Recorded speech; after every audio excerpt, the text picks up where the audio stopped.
Minister's panel has proposed new tax rates for sin goods such as tobacco products and suggests that different tax treatment for demerit goods. Now, Shrimi joins us with what she's gathered from her sources.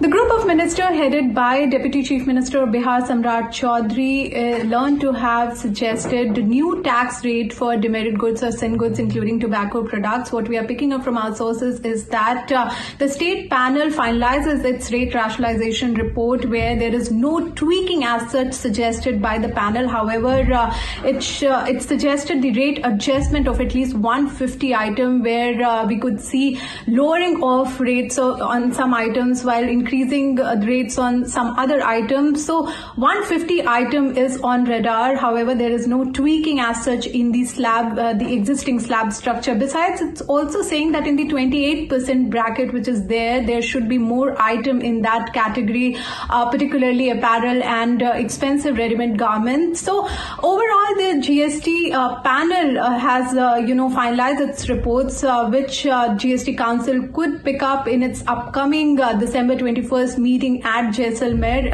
What we are also getting indication that the GST Council may take some decision or measure amid the November number, which somewhere indicating slowdown in the collection figures. The run rate is being between 9 and 10%, which is behind the budget estimates of 11.5%. So all eye on the GST Council whether it's going to accept or approve the GST nominated panel recommendation on the rate rationalization.